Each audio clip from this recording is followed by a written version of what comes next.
Movie की शुरुआत में हम मांझी और उसकी बहन माची को देखते हैं। माची अब मेंटली डिस्टर्ब हो चुकी है और उसकी वजह खुद मांझी ही है, क्योंकि मांझी एक सामुराई था और उसने एक बार अपने सुपीरियर के ऑर्डर मिलने पर एक करप्ट ऑफिसर को मारा था। लेकिन जब उसे बाद में पता चला कि वो ऑफिसर करप्ट नहीं था और उसके सुपीरियर ने उसे झूठ कहा था, तो मांझी ने अपने मास्टर और उसके साथ के बाकी सभी लोगों को मार दिया था। लेकिन अनफॉर्चुनेटली माची का हस्बैंड भी वहाँ पर था और मांझी ने जब उसे मारा था तो माची ने ये सब देख लिया था। वो इस सदमे को बर्दाश्त नहीं कर सकी और तभी से मेंटली डिस्टर्ब हो चुकी थी, जिसके बाद से मांझी ही माची की देखभाल करता था। लेकिन उस घटना के बाद से मांझी को अब वांटेड घोषित कर दिया गया था और उसे मारने के लिए इनाम भी रखा गया था। इसके अगले सीन में मांझी अपनी बहन के साथ एक जंगल में भटक रहा होता है। तभी उसे यहाँ पर योबी कुनी नाम की एक औरत मिलती है जो पिछले 800 सालों से अभी भी जिंदा थी। जब मांझी से बात कर रहा होता है तभी यहाँ पर बाउंटी हंटर्स का एक बहुत बड़ा ग्रुप मांझी को मारने के लिए पहुँच जाता है। ये लोग मांझी को किडनैप कर लेते हैं। मांझी इनसे कहता है कि अगर तुम लोग मेरी बहन को छोड़ दोगे तो मैं तुम्हें भी यहाँ से जाने दूंगा।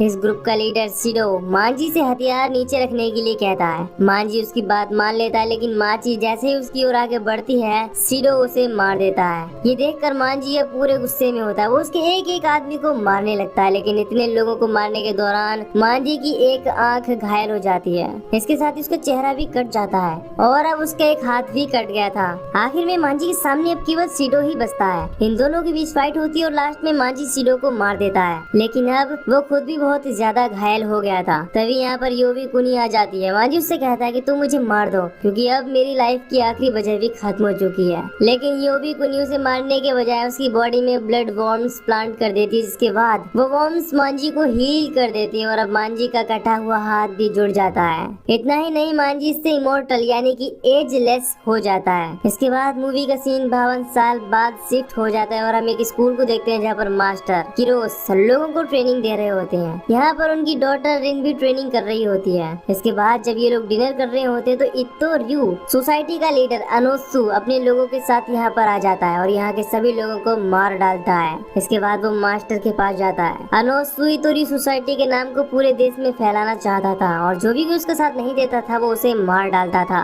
जब मास्टर किरोस भी उसे ज्वाइन नहीं करते हैं तो वो उनको मार देता है। इसके बाद वो अपने आदमियों से उनकी वाइफ को भी मरवा देता है, लेकिन रेन को कुछ भी नहीं करता। रेन अपने पेरेंट्स की डेथ से काफी गुस्सा हो जाती है। इसके बाद वो इत्तो-रयू और अनोत्सु को खत्म करके अपने पेरेंट्स की डेथ का बदला लेने की डिसाइड करती है। तभी यहाँ पर योबी कुनी आकर रिन को बताती है कि उसे एक बॉडीगार्ड हायर कर लेना चाहिए, क्योंकि वो अकेले ये सब नहीं कर पाएगी और अगर वो मांझी को अपने साथ ले लेगी तो उसका काम और भी आसान हो जाएगा, क्योंकि वो कभी भी नहीं मर सकता। रिन उसकी बात मान लेती है और मांझी को ढूंढने लगती है। काफी कोशिश के बाद रिन उसे ढूंढ लेती है, जो एकांत में बने एक छोटी सी झोपड़ी में रहा करता था। मांझी रिन को देखकर शॉक हो जाता है, क्योंकि रिन बिल्कुल उसकी मरी हुई बहन की जैसी ही थी। रिन मांझी के पास जाकर अपने पेरेंट्स के साथ हुई घटना को एक्सप्लेन करती है और वो मांझी से रिक्वेस्ट करती है कि वो इत्तो-रयू से बदला लेने में उसकी हेल्प करे, लेकिन मांझी उसे मना कर देता है, क्योंकि इससे लोग उसे एक मर्डरर कहेंगे। जब रिन यहाँ से जा रही होती है तो जंगल के रास्ते में उसे सबातो मिल जाता है, जो इत्तो-रयू का ही एक मेंबर था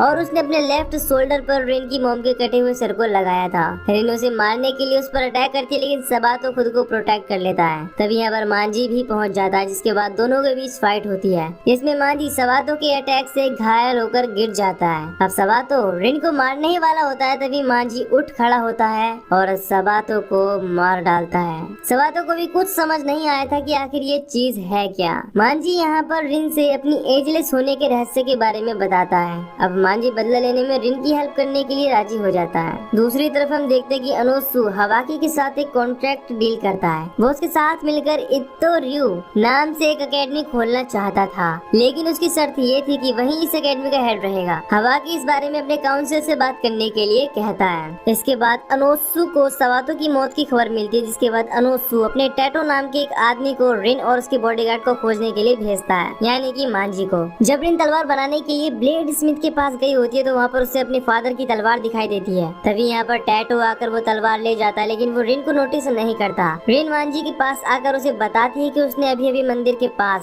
एक आदमी को देखा जिसके पास मेरे फादर की तलवार थी। मांझी उसे ढूंढने के लिए निकल जाता है, तभी टैटो खुद उसको ढूंढ लेता है। जब इन दोनों के बीच फाइट होने लगती है तो मांझी यहाँ पर एक दलदल में फंस जाता है, इससे टैटो मांझी पर भारी पड़ता है, लेकिन मांझी आखिरकार उसे भी हरा देता है, पर वो टैटो को जिंदा ही छोड़ देता है। टैटो अब मांझी के इमोर्टल होने के बारे में भी जान जाता है। मांझी टैटो से रिन के फादर की तलवार वापस लेकर रिन को दे देता है। दूसरी तरफ अब टैटो भी मांजी के इमोर्टल होने के बारे में अनोत्सु से बता देता है और उससे कहता है कि वो एक इंसान नहीं है बल्कि एक मॉन्स्टर है, क्योंकि उसकी बॉडी के अंदर के वॉर्म्स उसके जख्मों को भर देते हैं। अगले सीन में हम देखते हैं कि जब मांजी और रिन एक रेस्टोरेंट में गए होते हैं तो वहाँ पर शिजुमा नाम का एक आदमी होता है जिसको अनोत्सु ने भेजा होता है। शिजुमा मांजी से कहती है कि अगर तुम चाहो तो हम दोनों मिलकर अनोत्सु को खत्म कर सकते हैं, लेकिन मांजी उसकी बात नहीं मानता और उसके इस ऑफर को ठुकरा देता है। इसके बाद शिजुमा मांजी के ऊपर अटैक कर देता है, लेकिन मांजी उसे भी अपनी तलवार से मार डालता है। लेकिन मांजी जैसे ही वहाँ से जाने लगता है तो शिजुमा फिर से जिंदा हो जाता है और यहाँ पर वो रिवील करता है कि वो भी बिल्कुल मांजी के जैसा ही है और वो पिछले 200 सालों से जिंदा है। तभी अचानक से मांजी की बॉडी से ब्लीडिंग शुरू हो जाती है, क्योंकि शिजुमा ने अपनी तलवार पर एक खास पॉइजन लगाया था जिससे ब्लड वॉर्म्स कमजोर हो गए थे और वो उसके जख्मों को नहीं भर पा रहे थे। शिजुमा रिन को पकड़कर अपने साथ ले जाता है। जब वो उसे मारने वाला होता है तभी उसे बचाने के लिए मांजी वहाँ पहुँच जाता है। इसके बाद दोनों में काफी जबरदस्त फाइट होने लगती है। मांजी अपने सभी हथियार शिजुमा के अंदर घुसा देता है, लेकिन शिजुमा को फिर भी कुछ नहीं होता। इसके बाद शिजुमा अपनी तलवार पर ब्लड वॉर्म्स पॉइजन लगा लेता है और मांजी के ऊपर अटैक करता है, लेकिन मांजी उसकी तलवार छीनकर उसकी बॉडी के टुकड़े कर देता है। लेकिन ये सब खुद शिजुमा की एक चाल होती है, क्योंकि वो अब अपनी जिंदगी से काफी परेशान हो चुका था और उसके बाद वो मारा जाता है। दूसरी तरफ हम देखते हैं कि अनोत्सु को अपनी एकेडमी चलाने के लिए उसे परमिशन मिल चुकी है। अब वो इस बात से काफी खुश है, क्योंकि अब सभी स्कूलों को उसके ऑर्डर्स मानने पड़ेंगे। तभी उसका एक आदमी उसे शिजुमा की मौत के बारे में बताता है। इसके बाद वो मांजी और रिन को मारने के लिए अपने सबसे लॉयल फॉलोअर मैगी को भेजता है। मांजी रिन को वहाँ से दूर हटा देता है और अब ये दोनों फाइट करने लगते हैं, लेकिन अब मांजी कमजोर हो गया था क्योंकि उसके जख्म अभी भरे नहीं थे। मैगी उस पर भारी पड़ती है और वो उसको बुरी तरह से जख्मी कर देती है। मैगी अपने वेपन से मांजी का हाथ भी काट देती है, लेकिन तभी अचानक से मैगी का माइंड चेंज होता है और वो समझ जाती है कि वो किसी सही वजह के लिए मांजी के साथ फाइट नहीं कर रही है। तभी यहाँ पर रिन भी पहुँच जाती है और वो मैगी से कहती है कि मांजी मुझे प्रोटेक्ट करने के लिए लड़ रहा है और मैं उसे मरने नहीं दूंगी। इस इंसिडेंट के बाद से मैगी इतोरियो ग्रुप को छोड़ देती है। रिन मांजी के जख्मों पर बैंडेज लगाती है जिससे कि मांजी के जख्म जल्दी से हील हो सके। अगली सुबह जब वो प्रैक्टिस करने के लिए जंगल में गई होती है तो उसे वहाँ अनोत्सु मिल जाता है। रिन खुद पर कंट्रोल नहीं कर पाती और बदला लेने के लिए उस पर अटैक करती है, लेकिन अनोत्सु बहुत ही आसानी से खुद को बचा लेता है और यहाँ पर वो रिवील करता है कि उसने अपने ग्रैंडफादर का बदला लेने के लिए उसके फादर को मारा था। अनोत्सु रिन को कुछ भी नहीं करता और वहाँ से चला जाता है।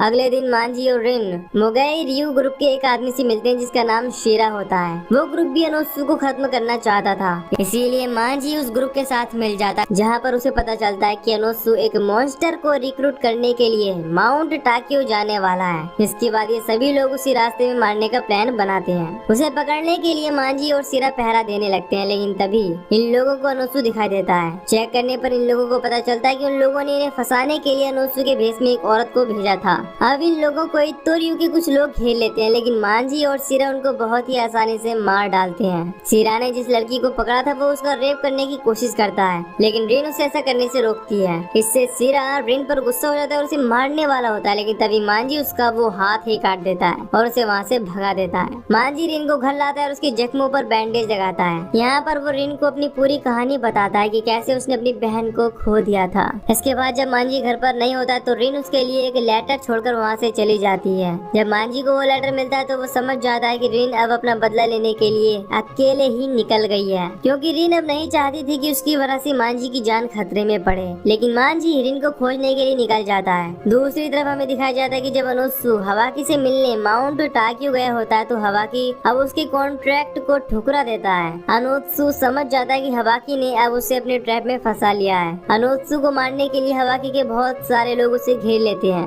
अनोत्सु इनमें से कुछ को मारकर वहाँ से भागने लगता है, तभी उसे खोजते हुए यहाँ पर रिन भी आ जाती है। अनोत्सु उसे बताता है कि इतोरियो ग्रुप को अब गैर कानूनी घोषित कर दिया गया है और तुम अपना जान बचाना चाहती हो तो यहाँ से भाग जाओ। दूसरी तरफ हम देखते हैं कि इतोरियो के बाकी सभी लोग मारे जाते हैं। मांजी को भी जंगल के बीच में कुछ लोग घेर लेते हैं और वो लोग मांजी के हाथ में एक जंजीर फंसाकर उसे पकड़ लेते हैं, लेकिन वो लोग उसे मार पाते इससे पहले ही मांजी अपना हाथ काटकर खुद को आजाद कर लेता है और उसके बाद मांजी अपने कटे हुए हाथ को भी हील कर लेता है और इसके बाद वो इन तीनों को मार देता है, जिसके बाद वो अपने कटे हुए हाथ को वापस से हील कर लेता है। दूसरी तरफ अनोत्सु और रिन अब चारों तरफ से घिर चुके होते हैं। जब इसमें से एक आदमी रिन को मारने के लिए आगे बढ़ता है तो मांजी यहाँ पर आकर रिन को बचा लेता है। अब मांजी यहाँ पर अनोत्सु से भी मिलता है। वो इन सभी को वार्निंग देता है कि जो कोई भी रिन को छूने की कोशिश करेगा वो मेरे हाथों मारा जाएगा। हवाकी के आदेश पर इसके लोग उनके ऊपर अटैक करने लगते हैं। मांजी रिन को अपने पीछे प्रोटेक्ट करके सभी को एक एक करके मारने लगता है। अनोत्सु भी इन सभी का मुकाबला करने लगता है। काफी देर तक फाइट करने के बाद अनोत्सु घायल हो जाता है। तभी यहाँ पर अनोत्सु को प्रोटेक्ट करने के लिए मैकी आ जाती है और अनोत्सु को प्रोटेक्ट करने लगती है। दूसरी तरफ अब मांजी भी बहुत ज्यादा घायल हो गया था। तभी यहाँ पर सीरा आ जाता है और मांजी से अपने कटे हुए हाथ का बदला लेने के लिए रिन को ढाकर यहाँ से ले जाता है। मांजी भी अब इन लोगों को बुरी तरह काटने लगता है और कुछ ही देर में हवाकी के सभी लोगों को मार डालता है। लेकिन इसी बीच हवाकी के कुछ लोग मारने की कोशिश करते हैं, लेकिन मैकी खुद को सैक्रिफाइस करके अनोत्सु की जान बचा लेती है। दूसरी तरफ अब मांजी सीरा को खोज लेता है जिसने रिन को रस्सी से बांधा था। सीरा ने अपने कटे हुए हाथ में नुकीला हथियार सेट कर लिया था। वो मांजी से अपने सभी हथियार को नीचे रखने के लिए बोलता है, लेकिन इस बार मांजी अपनी पुरानी गलती को रिपीट नहीं करता। वो अपने पास एक छोटा सा नुकीला भाला रख लेता है और मौका पाते ही उसे फेंक कर रिन की रस्सी को काट देता है, जिससे रिन वहाँ से भाग जाती है। इसके बाद मांजी और सीरा दोनों फाइट करते हुए पहाड़ी से नीचे गिरने लगते हैं। मांजी पहले ही खुद को संभाल लेता है, सीरा भी एक बैल को पकड़ लेता है, लेकिन अब वो काफी नीचे चला गया था। वो मांजी से कहता है कि यहाँ से गिरने के बाद भी मैं तुम्हें मारने के लिए किसी दिन वापस जरूर आऊंगा। इसके बाद मांजी उस बैल को काटकर सीरा को नीचे गिरा डालता है, जिससे वो मारा जाता है। दूसरी तरफ अब अनोत्सु और हवाकी के बीच फाइट होती है। अनोत्सु मैकी की मौत से काफी गुस्से में था, इसीलिए वो हवाकी की बॉडी को 2 हिस्सों में काट देता है, जिससे हवाकी की मौत हो जाती है। अब यहाँ पर सिर्फ मांजी, रिन और अनोत्सु ही बचे होते हैं। इसके बाद मांजी और अनोत्सु के बीच जबरदस्त फाइट होने लगती है। इन दोनों की फाइट काफी देर तक चलती है, लेकिन फाइनली मांजी अनोत्सु को हरा देता है। लेकिन मांजी खुद अनोत्सु को नहीं मारता, वो ये काम रिन को सौंप देता है, जिससे कि वो अपने पेरेंट्स की मौत का बदला ले सके। अनोत्सु इनको वार्निंग देता है कि मेरी मौत के बाद मेरे बच्चे तुम लोगों से बदला जरूर लेंगे। इसके बाद रिन जब अनोत्सु को मारने जाती है तो अनोत्सु रिन को मारने वाला होता है, लेकिन मांजी रिन को बचा लेता है, जिसके बाद रिन अपनी तलवार से अनोत्सु को मार देती है। लेकिन अब बहुत ज्यादा ब्लीडिंग होने की वजह से मांजी बेहोश हो जाता है और इस तरह इस बैटल में केवल मांजी और रिन ही सरवाइव कर पाते हैं। और इसी के साथ ये मूवी यहीं पर खत्म हो जाती है। तो दोस्तों, अगर आपको ये मूवी की एक्सप्लेनेशन पसंद आई हो तो वीडियो को लाइक और चैनल को सब्सक्राइब कर लीजिए। बाकी मैं मिलूंगा आपसे न्यू वीडियो में। Till then take care, love you, bye bye.